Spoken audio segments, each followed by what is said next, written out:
Hey guys, Z here. Gonna do a little bit of a video to talk about Magik's Soulsword skill setup.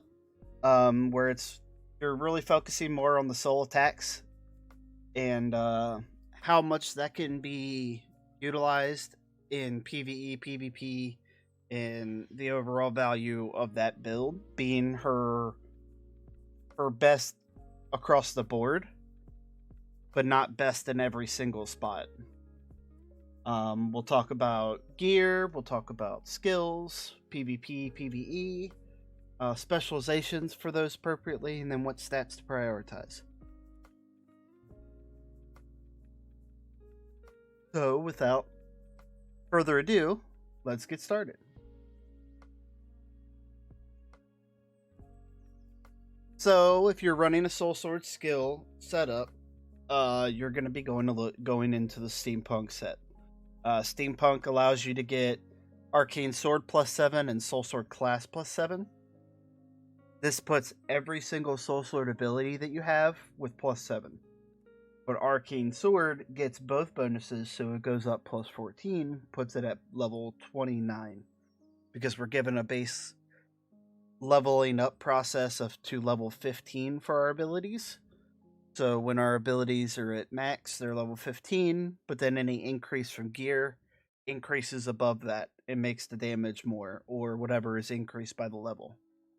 So I would say Steampunk is her best special set.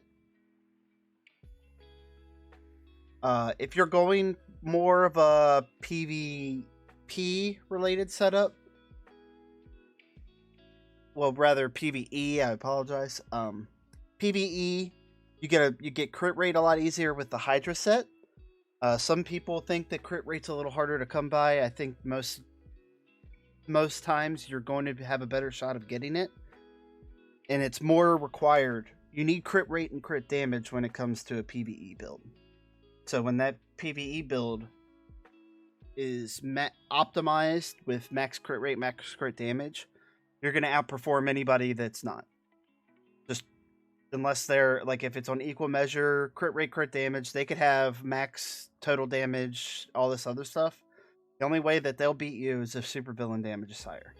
So crit rate's a pretty big priority. A lot of people like to get it guaranteed on their gear so that they don't have to worry about getting it on their badges. But it's purely up to you, because I personally run the Xander set. So the Xander set gives defense pierce, as well as the Soulsword set.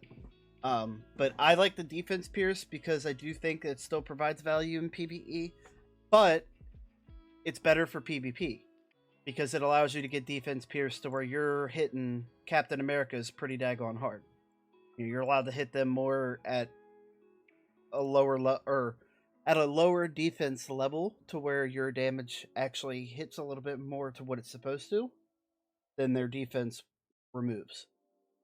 So that would be my recommendation on the regional set, is one of those two. Just because if you're going Soulsword, you want one of those two. I prefer Xander's for PvP because I was focusing more on the PvP concept. But it's purely up to you and what stats you... Honestly, whatever you're pulling. Whatever you're actually getting a bunch of. If you're pulling for Xander's, but you're not getting it, or if you're pulling with a Xander's Hydra set, like double rate up, and you're getting more Hydra, go Hydra. If you're getting more Xander's, go Xander's. But it's entirely up to you what you choose. All you have to do... All you have to do is just adjust your... You have to adjust your stats accordingly. And for the non-regional set, there's no non-regional set that has Soulsword as its 4-set stat. Any of them, any Soulsword skill period.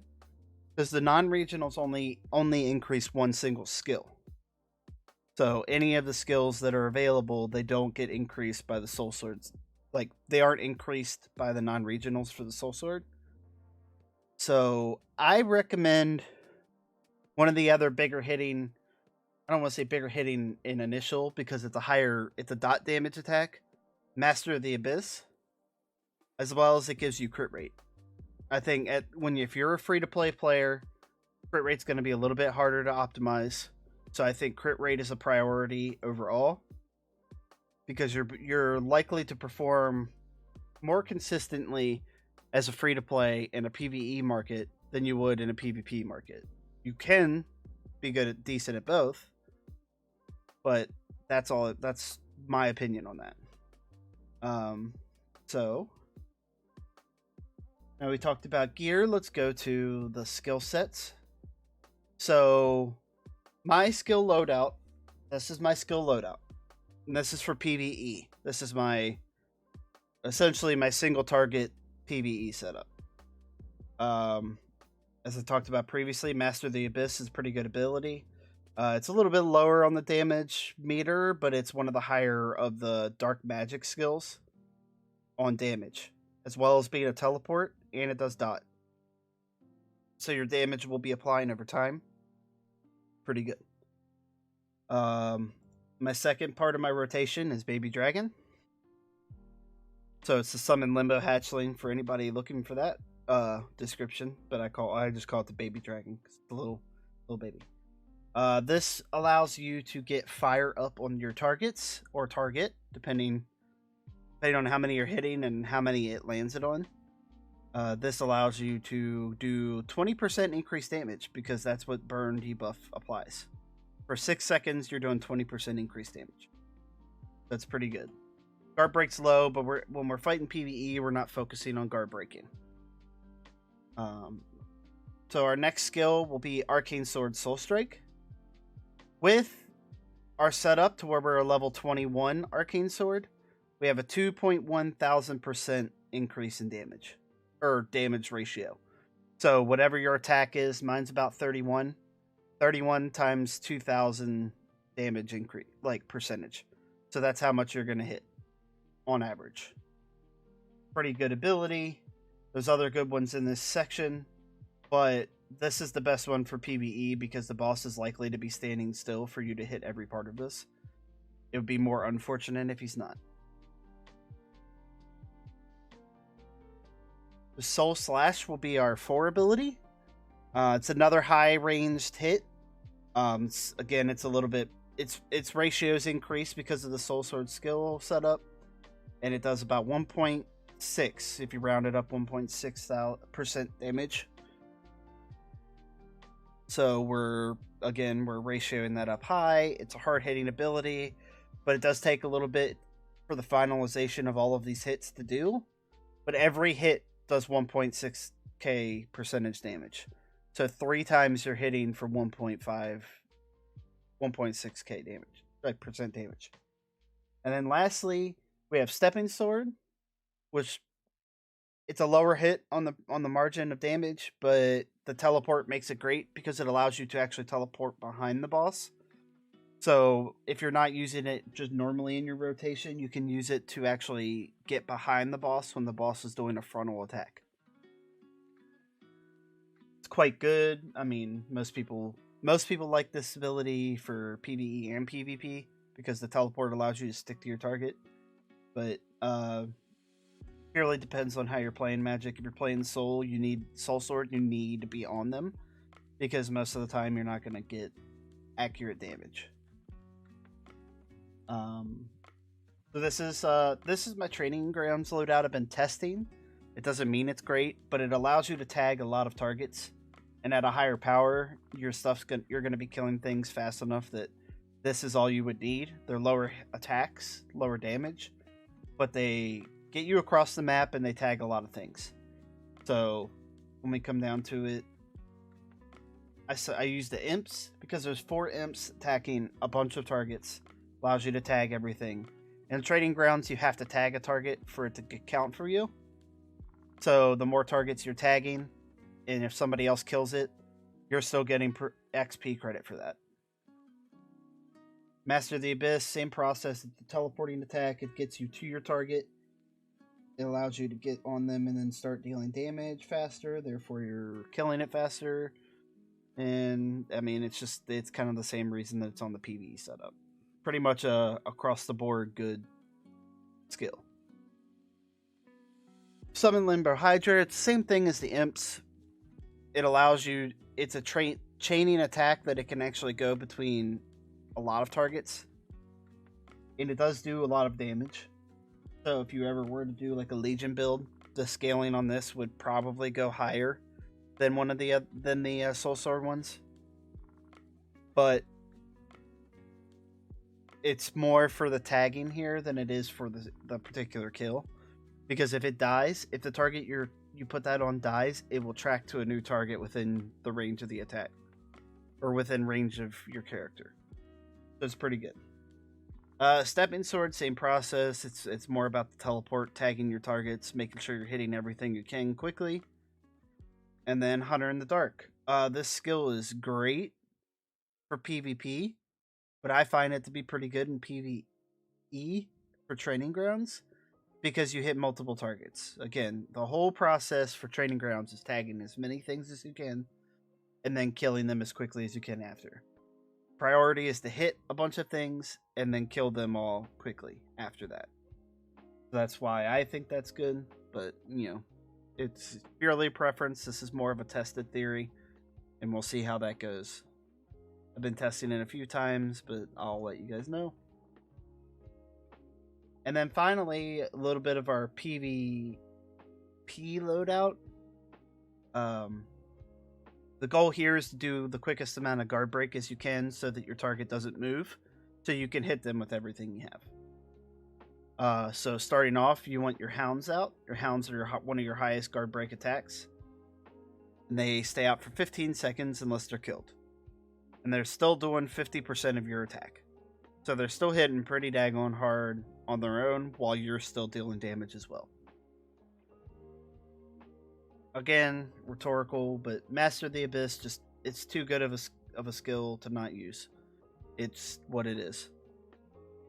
Teleporting in PvP is huge because it keeps you on your target while they're trying to run away frantically, and placing a dot on them will allow you to potentially kill them before, like if they're a stealth target or some sort of untargetable individual. If that dot applies, there's a chance that you can kill them prior to them getting back to you to fight you. Like, to change it'd be the difference between a win or a loss. Stepping Sword. These skills are not in any, like, required order. But these, if you do these two abilities, like the setup the way this is, you'll be able to actually, like, more or less fly if you have a target to hit. So the more you can keep teleporting and doing all the stuff in the air, the longer you can stay in the air to keep hitting targets that are getting away from you from flying. But Stepping Sword is still the same process. Teleporting, it's a good ability. There's nothing wrong with it, and you still want to have a decent bit of Soulsword in your PvP setup, because if you're switching off of Soulswords, what's the point in running the build?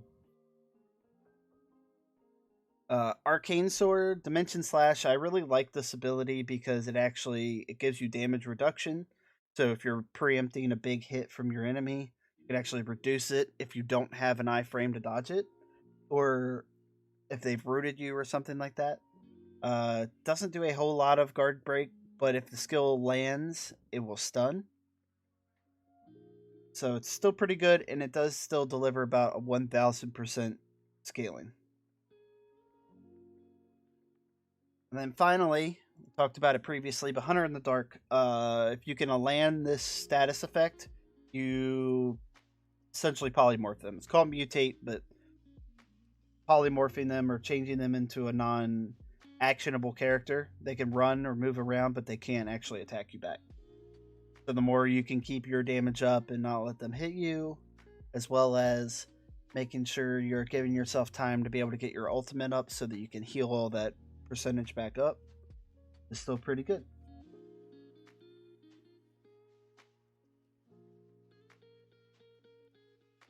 Specializations as they go.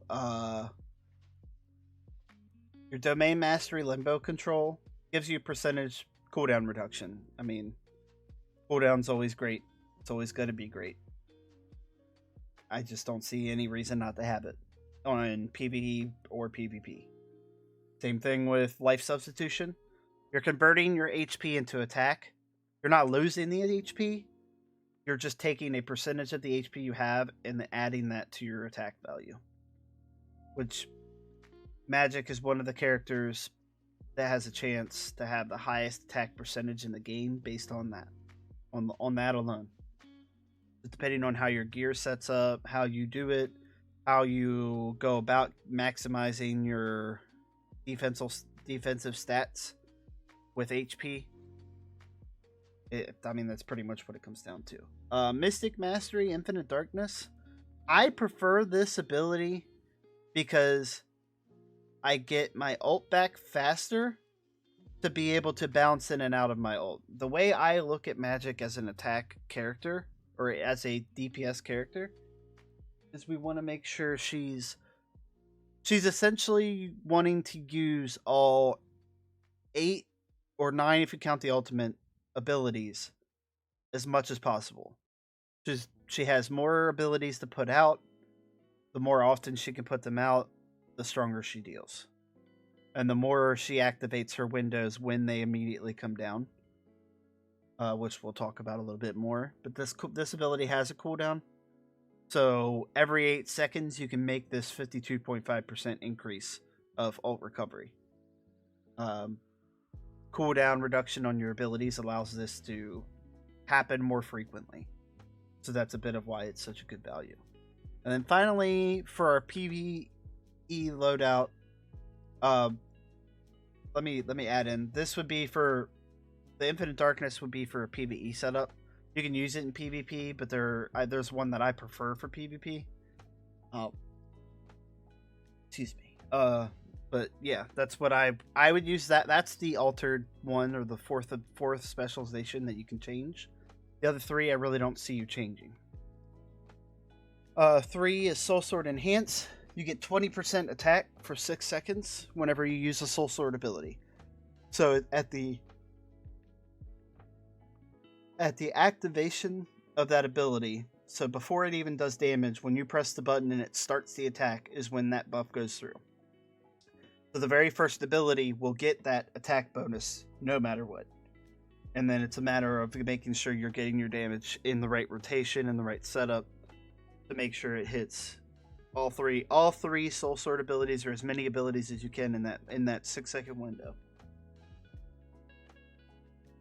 This one also has a cooldown, but it's 12 seconds. So again, more cooldown on your abilities means more often that you're going to be keeping that attack percentage up. So it only has a 6 second downtime. So half the time it's on cooldown is the only time it's not working, not active. And then lastly, Sword Mastery, Soul Rampage. A lot of people thought that this was going to be a really good skill to use at PvE as well as PvP. But, I mean, you can use it. It's still good. But that 50%, half the time you're fighting a boss or fighting some sort of PvE mob, you're not getting this specialization at all. So the more times you're ulting, the more likely you're able to stay alive with that HP recovery. So I think that this is good in PvP because it allows, once you hit that 50% margin on somebody you're doing, if it's a max skill, you can see it's 25% increased damage. Mine's currently at 22.5 because I'm saving my specializations to build up Scarlet. And I only failed once, but I don't know. I was trying to work on getting up my 2 red skills. So my days where I could use yellow or red, I never really got to use beyond the red. So that's our specializations. Stat priority. So here's where it gets a little bit more debatable, I guess, as it were. It depends on how much you have. So like cooldown, I'm pretty much max on cooldown decrease. I'm up 50% is the cap.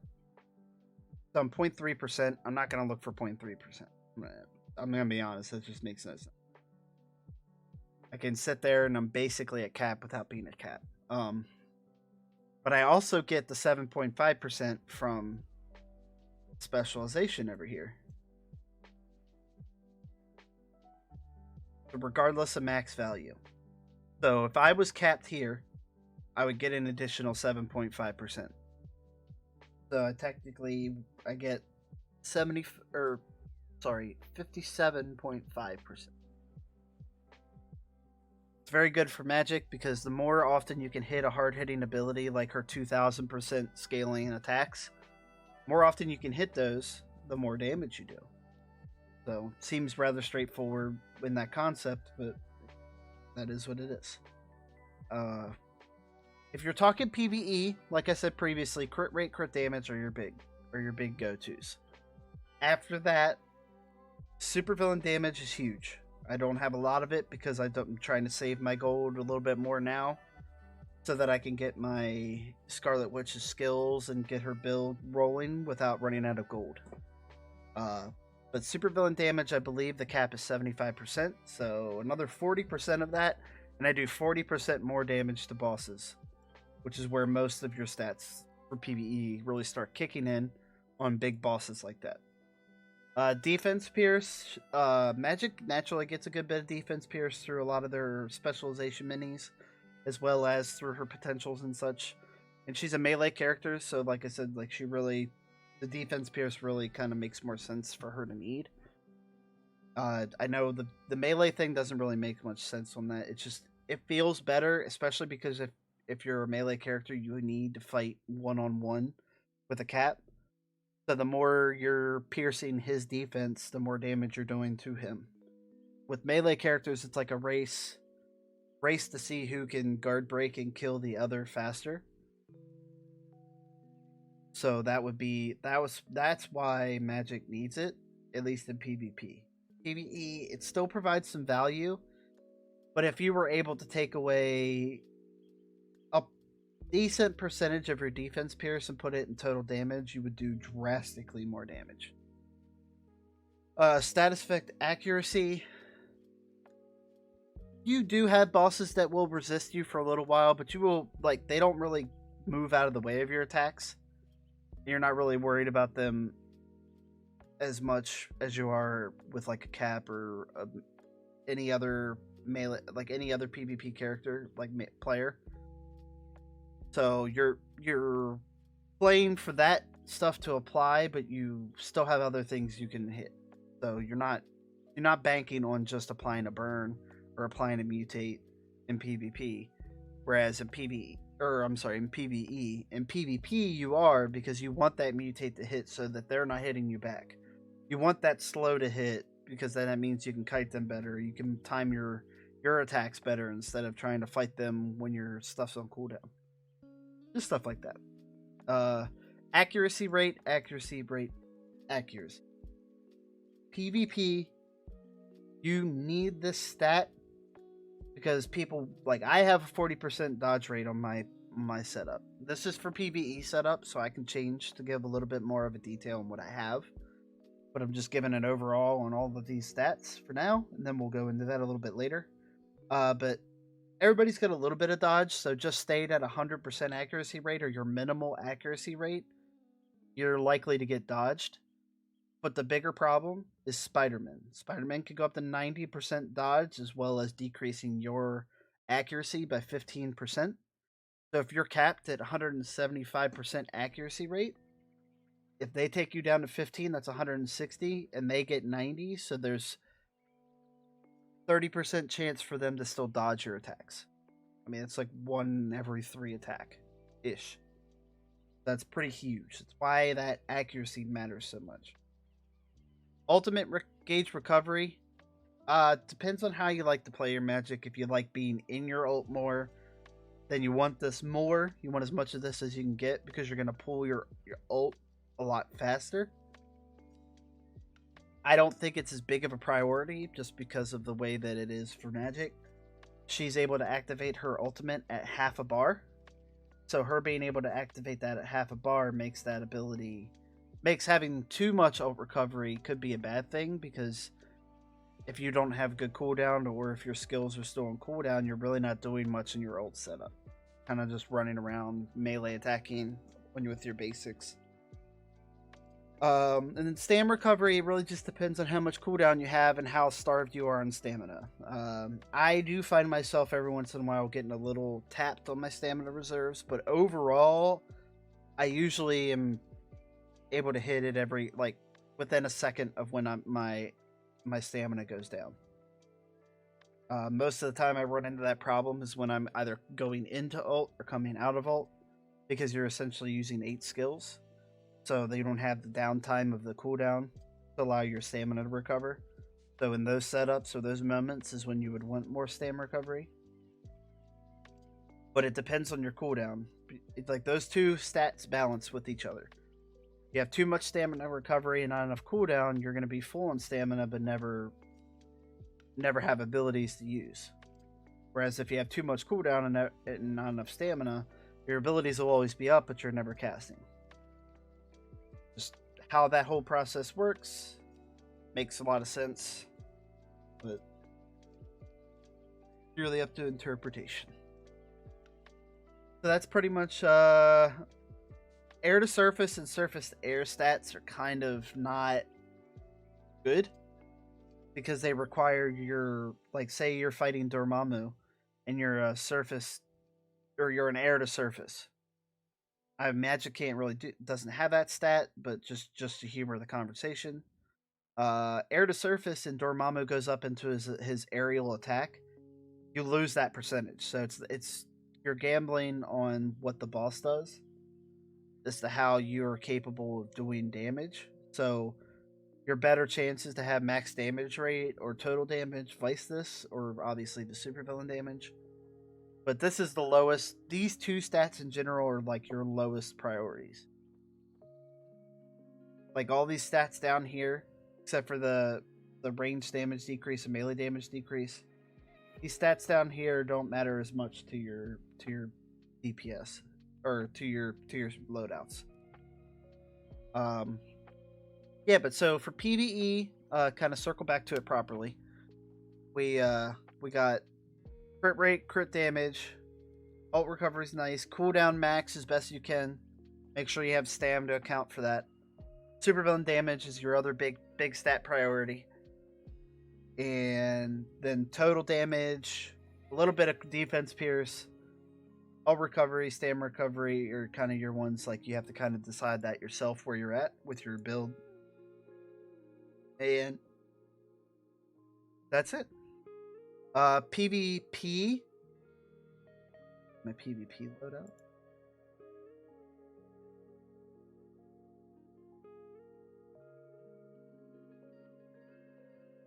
PvP, like I said, accuracy is key.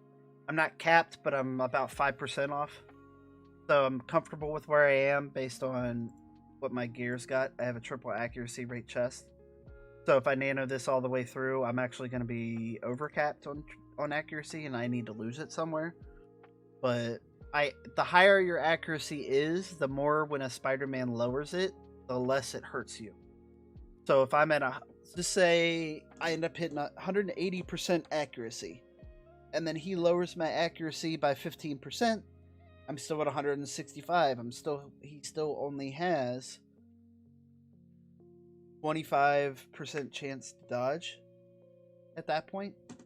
So it still keeps him low while maintaining your ability to do what you need. Dodge rate in PvP, I think, is worthless unless you're a Spidey.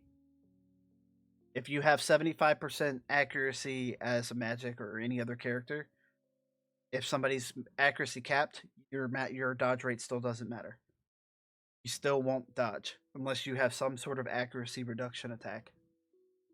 Ult recovery, I think there's a little bit more value in ult recovery in PvP, because the more you can ult during a PvP fight, the more healing you're going to get, the more you'll stay alive, and the more likely chance you're going to win that fight, at least by out-surviving the enemy.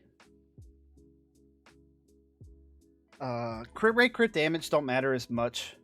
I think defense pierce provides more value in your PvP setup, because you're hitting somebody for more of your true damage.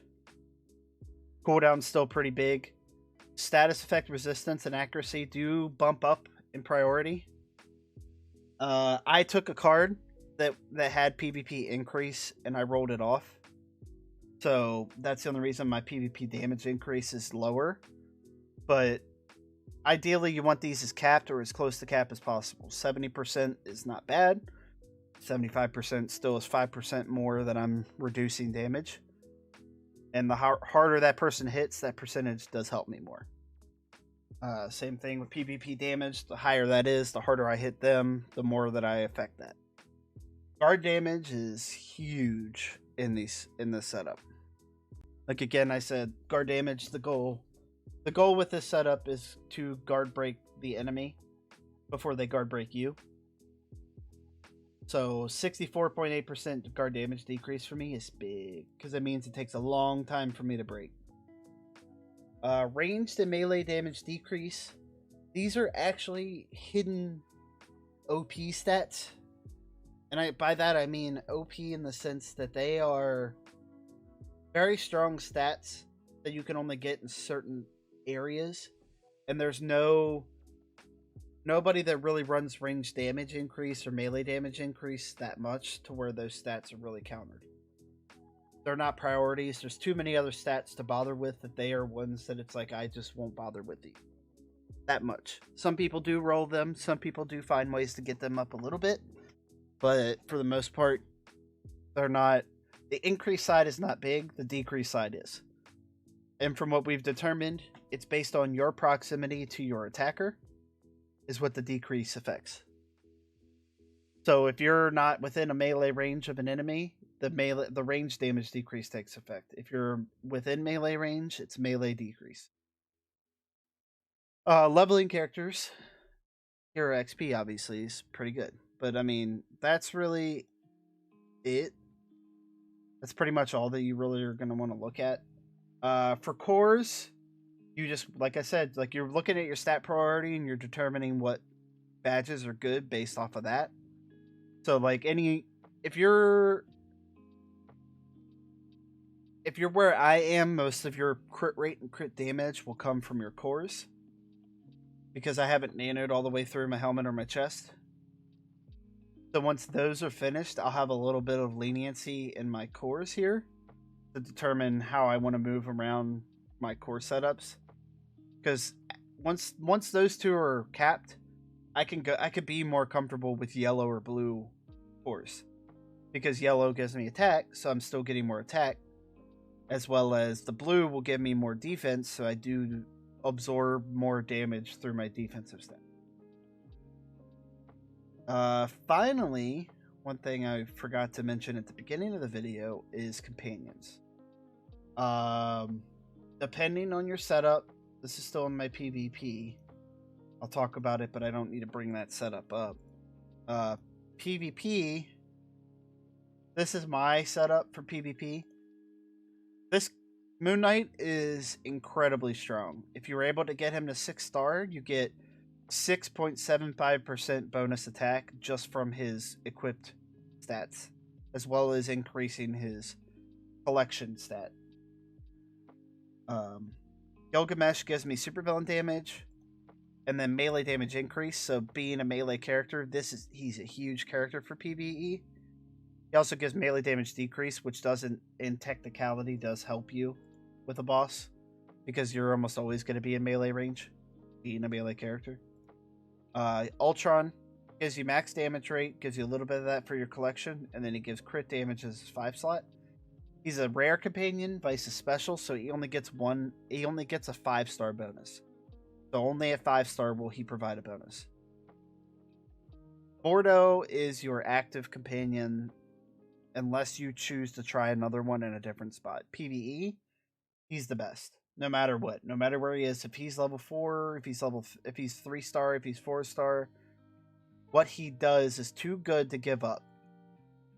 And that is his ability called Overflowing Mana.